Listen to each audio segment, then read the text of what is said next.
Hey guys, Captain Jeff from CJS Knives here, and today I want to do something different than what I normally do. Is a video. I want to do a Q&A type thing. I've had a lot of people send me emails and comments, ask me questions about why I do certain things, how I do certain things, and so I picked a few of them out. I just want to kind of go over those today. First off, what grinders do I use? And I only have 2 grinders in the shop. The only 2 grinders I need right now, and one of them is my 1x30. And the other one's my 4x36, and the 1x30 I use for profiling and for grinding the edges, and the 4x36 is mainly used to flat grind the steel, to grind the face, to get those flat. And those are the 2 grinders that I have in the shop. How do I cut out my blanks? My blanks are cut out using a angle grinder set up on a workbench. It's bolted to the workbench on a platform stand that I made bandsaw to do this, and found that even with the metal blade, it didn't perform the way I wanted it to. It's a woodworking bandsaw. It's not meant for metal. It's not one of those portable ones you see some guys modifying. And even with the metal blade, and the metal blade was quite expensive too, it still wasn't getting the performance I wanted, and it went to the blade really quick. And I found that the angle grinder, set up the way I had it, seemed to do a really good job in a short amount of time. And so I used the angle grinder with cut-off wheels to get the basic shape out, and then I switch off to a grinding wheel to finish off, and then I go to sanders to profile it even better. So the previous video I made on making the ironclad, that video goes over the use of the grinder and how I use it to profile the blades. So where do you get your designs? Designs, for those who don't know, I have a degree in CAD, computer-aided design and drafting, and so I use those programs that I have in my computer, 2008 CAD, to design all my knife blades.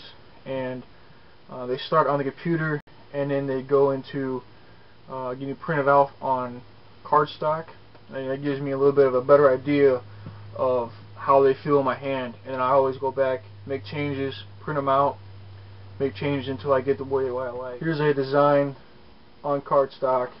This is a gut hook knife that I may end up doing eventually. I use those as patterns on my blades, and then this is what I use to profile the blade out with. Follow the grinder along this edge here. Again, that's on that building the ironclad video. I'll have the link in the back. Next question. Is there grinding jig patents? No, I don't have a patent on my grinding jig. You're free to use it, to modify it, to make it your own.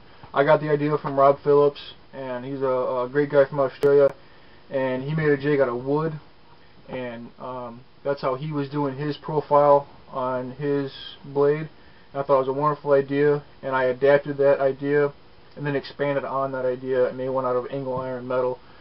And you can see the building of the grinder jig in another video that I've made, and I'll have a link again at the end. But I've also made grinding jigs for other people as well, and another knife maker friend of mine wanted me to make him a jig for one of his knife building designs, and so I've done that too as well. And so those services are available. For him, we're kind of just doing some trading back and forth. You know, he's helping me out, I'm helping him out, so I don't have like a set fee or for anything like that. But if you're looking for something like that, I could help you out. And that is all designed again on AutoCAD before anything gets done, and matched it to the blade, and then it gets put out to actually really done. So the one thing I asked that if you do make your own grinding jig and you do put it on YouTube, you just give me credit for it. I know at least 3 other guys that have made their own grinding jigs and put them on YouTube, and I appreciate the shout outs for that. I appreciate you giving me credit for that. You got the idea for me, and I just appreciate that, and I think it's the way it should be done. If you take an aspect from somebody else, give them credit for it, and that's all I ask. I would love to see your guys' designs. I'd love to see your grinding jigs, what you can come up with, and how your ideas take my ideas and morph them to be somewhat better and be your own thing. Who does your heat treating? It's a common question I always get. Who does my heat treating? I do not do my own heat treating. The shop that I am in, this is a very small shed, and I just can't afford the equipment for one, and I just can't have that kind of equipment in my shop. One, I don't have room, and for two, this is an all wood shop, and I just don't feel like I should have 1500 degree temperature ovens or propane tanks or whatever in my shop. So and again, that really is expensive, so I leave that stuff to the professionals. So Drew at AR Custom Knives does all of my heat treating, and AR Custom Knives has his own YouTube channel. I'll put the link at the end of the video and in the description. And Drew is a great guy, and he also is a knife maker as well, and he is a electrical engineer, and so he's engineered his own heat treating oven. He's actually built it himself, has a control box and all that electronic stuff that I don't know anything about. He's made it all, and he actually made his own no-weld grinder as well. Go check out his channel, subscribe to him, and any heat treating questions you might have, he's the guy to talk to. He knows a lot about that sort of stuff, and honestly, I don't know anything, and I don't desire to know. What I know is I make knives, and then I let the professionals do the heat treating. How do you form your kydex?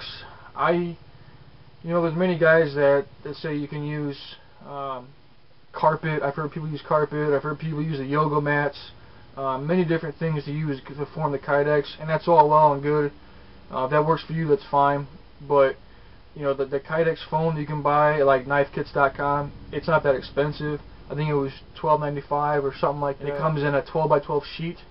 And for me doing neck knives, I took one sheet, cut it in half, and then made my own press. And that press works great for me. It's just made out of some plywood and some 2x4s, and then I use a spring clamp or a squeeze clamp to hold it all together. And it does great for what I use it for, and the kydex foam molds it really well, and that's what I use. If I've had real good luck with. I'm sure there's other ways of doing it, probably better, but that works for me. So, and then finally, who's the baby on the website? I had to laugh at that one. That was an unusual email that I got. Somebody left a comment on my website asking me who the baby it was, and congratulations to the parents and all that. That's my baby. She was born December 10th. She was 6 weeks early, and her name is Jaden. And I was so excited that she came into this world. I posted her all over Facebook, and I even put a section on there on my website. If you go on there, you can see pictures of her on my website. Her newborn picture is there when she's still in the hospital. Picture up there. It's kind of the announcement that I put on the website. It's still there today. She's almost 3 months, and she's doing just fine. Mom's doing just fine. We're doing really good. But I'll probably continue to have that on there for quite a while. Maybe update the picture or whatnot, but right now I haven't. It's still on there as an announcement. Her name is Jaden Joy. Having a good time being a father. It's a different challenge, and it's difficult sometimes, but it's all in all rewarding. So that's the only things I wanted to touch on. There's a lot of emails I've been getting, a lot of comments, and I really appreciate that, guys. Send me an email anytime. I really appreciate you guys watching the videos and subscribing to my channel and supporting me. I don't know everything, but I'll try to answer what I do know, and I do know other knife makers and other guys, leather working guys and that sort of stuff. They can help me out. And so if you have any questions, something I don't know, I can go to them and maybe help you out. Subscribe to my channel if you haven't already. I'm going to have some more contest videos come out this summer I'm looking forward to. So I just got another camo G10 ironclad. Almost done. We're in the last stages of getting this done. Just got to do some little polishing of the handle, and then put my logo on the sides here, and then make a sheath for it too. So these are one of the special edition ironclads. Normally they have the black sheath, black handle ironclad. This is a typical ironclad, and this is what I normally make. These camo ironclads are kind of a special edition ironclads, that I've been producing, and looking out for this one. This is a real special one. It's going to a good friend of mine. So thanks again, guys, for watching. Go to my website at cjsknives.com. Send me an email, cjsknives.com@gmail.com. And as always, guys, thanks for watching. See you later.